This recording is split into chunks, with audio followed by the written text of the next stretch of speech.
papuri, paglalahati, pagdakil at pagsamba ay sa ating pinakamamahal na Panginoon Jesus po lamang. Hallelujah. Doble paggalang po at pagrespeto ay patuloy na pag-aalaala sa mga ganito ang turo at aral po na ating dearly beloved Honorable Pastor Wilde Estrada Almeda and beloved Honorable Assistant Pastor Lina C. Almeda. Hallelujah. Greetings to all beloved Almeda family, sa lahat ng mga beloved preachers, beloved workers, at beloved brethren. Magandang gabi po sa inyong lahat. Pinupuri, pinapasalamatan ko po ating pinakamamahal na Panginoon Jesus sa gintong pagkakataong ito na akin po siyang muling mapasalamatan. Hallelujah. Pinapasalamatan ko po ating pinakamamahal na Panginoon Jesus sa kanyang pag-iingat po sa aking beloved Father. Hallelujah, na nakaranas po kahapon ng motorcycle accident, mga minamahal, sa dako po ng Valenzuela, mga minamahal.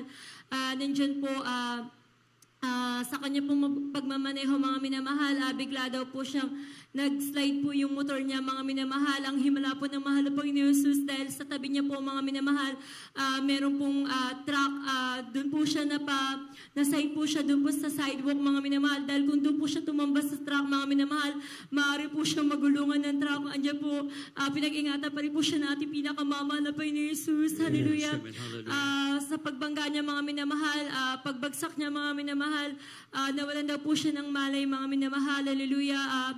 Nagising na lamang po siya, dinala daw po siya sa isang clinic po sa dako po ng Valenzuela. Andyan po, tinanong po siya kung magpapadala daw po ba siya sa hospital. Sabi niya, uuwi na lamang po siya, mga minamahal. Andyan po, tumawag po siya sa amin. Sobrang sakit nga daw po ng katawan niya, mga minamahal. Tinanong po namin kung kaya niya pong magmaneho. Nandyan po, kinaya niya pa pong makauwi sa aming tahanan, mga minamahal.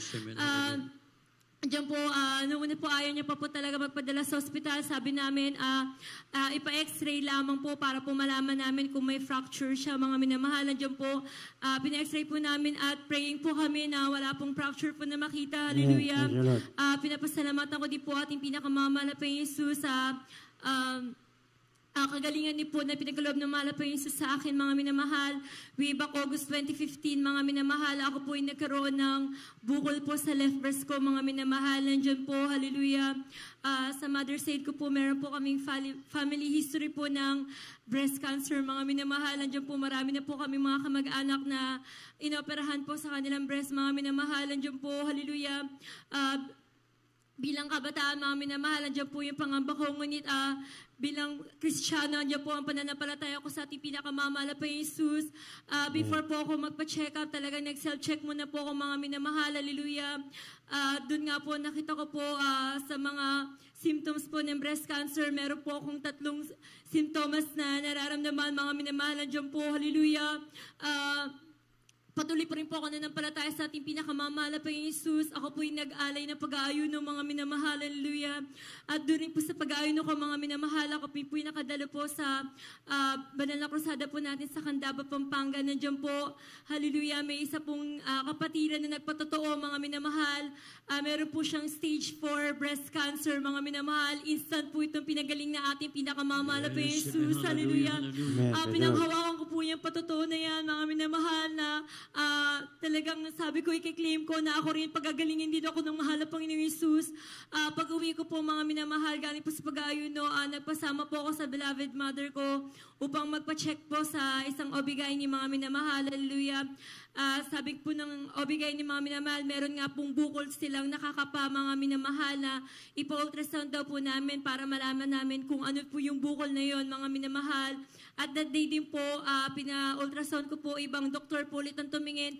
Meron pa rin po silang nakakapang bukol, mga minamahal. Ngunit, ang ganong himala ng mahal na Panginoon Jesus, during the ultrasound, mga minamahal, wala po silang nakitang bukol. Negative po siya for the cancerous, mga minamahal. At ilang araw lamang po, mga minamahal, talaga pong inalisto na ating pinakamamahal na Panginoong Jesus. Hallelujah. At pinasasalamatan ko din po sa ating pinakamamahal na Panginoong Jesus, sa pagpapala niya po sa aking beloved ate, mga minamahal. Nandiyan po, nagpapasalamat po ako sa opportunity po na pinagkaloob niya na makapagtrabaho po ang aking beloved sister po sa ibang bansa. Nandiyan po, wala po siyang ginastos, mga minamahal. Lahat po provided ng mahal na Panginoon Jesus, pati po dun po sa dako po ng Estrella. provide din po na mahal Panginoon Jesus ang kanyang mga accommodations, maging ang kanyang pagkain. Talagang andyan po yung pagpapala ng mahal na Panginoon Jesus. Hallelujah. At mga minamahal, tunay nga po ang pagbibigay siya ng susi na pagpapala, mga minamahal. Hallelujah. Dahil kung dati-rati mga minamahal, nakatira lamang po sa squatters area po ang aking beloved father at sa gilid po ng ilog lamang po nakatira ang aking beloved mother. Ngunit nakakilala kami sa ating pinakamahal na Panginoon Jesus. Hallelujah. Talagang andyan po yung pagpapala niya. Pinagkalooban po kami ng mga tahanan, hanap buhay, mga sasakyan. Andyan po siksik-liglig na pagpapala ang nagmumula sa ating pinakamamahal na Panginoon Jesus. At pinasasalamatan ko rin po sa ating pinakamamahal na Panginoon Jesus.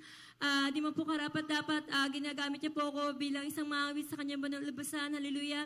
At nagpapasalamat din po ako sa ating pinakamamahal na Panginoon Jesus sa lahat po ng pagpapala niya sa physical, financial, material, at higit sa lahat sa spiritual na pagpapala.